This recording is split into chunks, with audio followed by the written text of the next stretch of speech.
क्या वाकई में बोझ नहीं बनी? मैं तो सिर्फ चाहती थी कि हनीफा साहिबा भी मुझे चाहें। तुम्हारे बहन भाई तुमसे बहुत मोहब्बत करते थे। ये बात कभी रद्द नहीं की। कहती थी मेरे बाबा मेरे बहन भाई मेरे लिए कुछ भी करेंगे। लेकिन जब से कारबे खानदान वाले आए,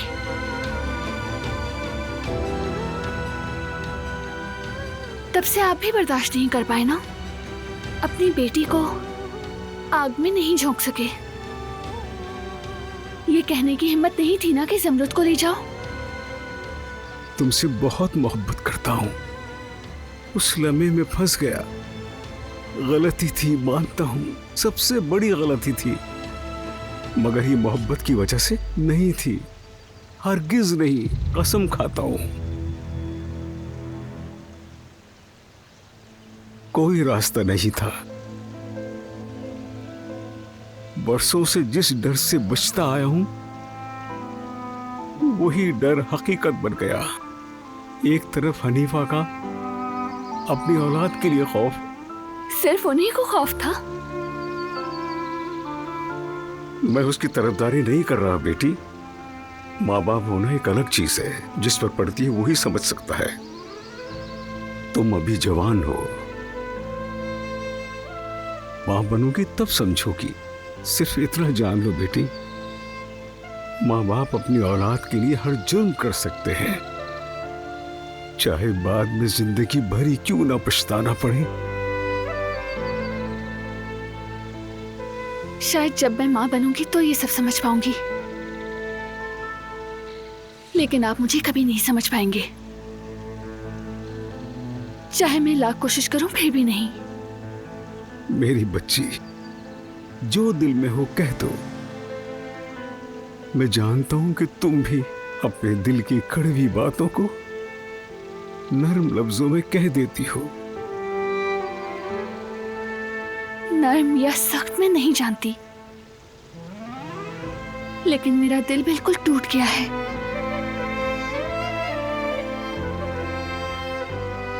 हमेशा कहा कि मेरा बाप पहाड़ की तरह मेरे पीछे है, मुझे कभी छोड़ेगा नहीं।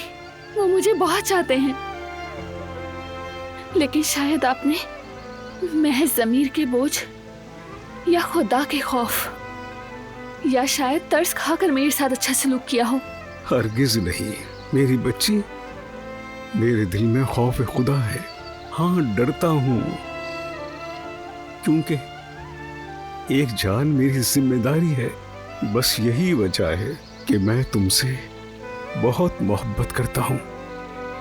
शायद यकीन आ जाता अगर आपने मुझे खुद अपने हाथों से दुश्मन के हवाले ना किया होता।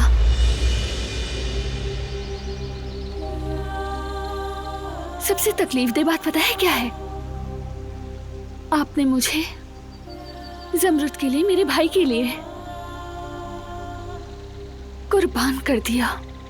अगर मुझे बता देते कि बात यूं है तो मैं खुद चलकर उनके लिए कुर्बान हो जाती,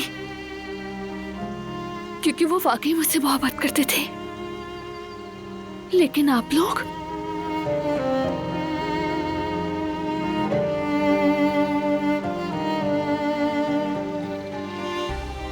अगर बात खत्म हो गई हो तो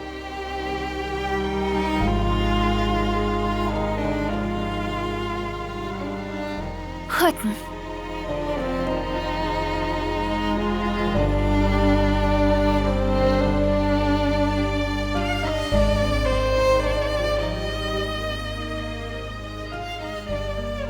चलता हूं, खुदा हाफिज।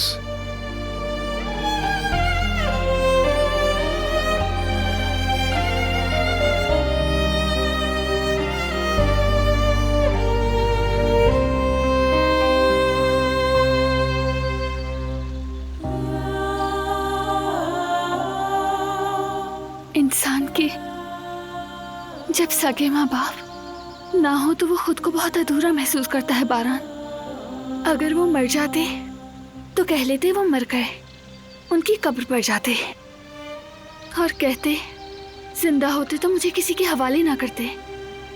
लेकिन जो माँ बाप जिंदा होकर भी अपनी औलाद को छोड़ देते हैं, उन पे हैरत होती है मुझे।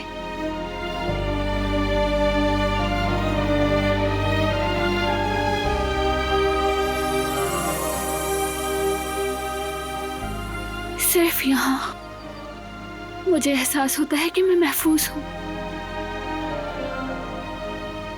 सिर्फ यही सोचकर सुकून मिलता है जब तुम्हारे कंधे पर सर रखती हूँ।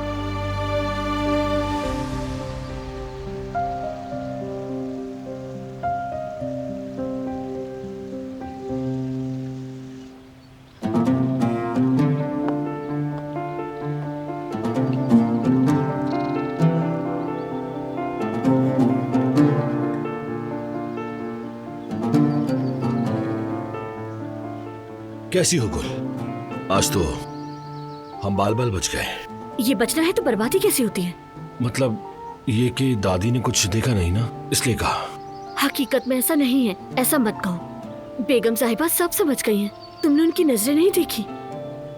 असल में उन्होंने मेरे हाथ में झाड़ू देखा तो ये बुरा लगा उनको। फराद, तुम हर बात को मजाक में क्यों उड़ाते हो? मैं तुमसे कब मजाक कर रहा हूँ गुल? जो दादी ने देखा वही कह रहा हूँ। कितनी बार तो कह चुका हूं मैं तुमसे कि चलकर बात कर लेते हैं गुल, लेकिन हर दफा तुम ही मना कर देती हो मुझे कि अम्मी की तबीयत ठीक नहीं, वो बर्दाश्त नहीं कर पाएंगी। कदर आपा की परवाह मुझे भी है, तुम जानती हो, वरना मेरे पास इस बात को छुपाने की अब कोई वजह बाकी नहीं है। वाकई में कोई नहीं। क्या मतलब तुम्हारा? क्या कहना चाहती हो तुम गुल? तुम कुछ अलग लग रहे हो मुझे। अलग लग रहा हूं? कैसे अलग लग रहा हूं? मैं वही पूछ रही हूँ तुमसे। कुछ अलग सा है तुम में, जैसे कुछ अकड़ से गए हो, जैसे तुम्हें अब किसी की कोई परवाह ही नहीं है। ऐसी बात नहीं है। जिंदगी में कुछ फैसले इंसान को बदल देते हैं। मेरे साथ भी ऐसा ही है। हो सकता है इसीलिए तुम्हें ऐसा लग रहा हो।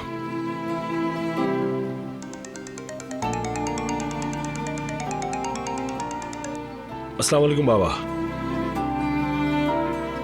बारान को पता चल गया है कि शेयर्स नीचे गए हैं। वो ये जानना चाहता है कि किसने खरीदे हैं। एक दिन तो पता चलना ही था। वैसे ये खबर अच्छी सुनाई आपने। मेरे आने से पहले तुम वहां से चले जाना, और हाँ, उससे कोई बात मत करना तुम। ठीक है बाबा, बाद में मिलते हैं।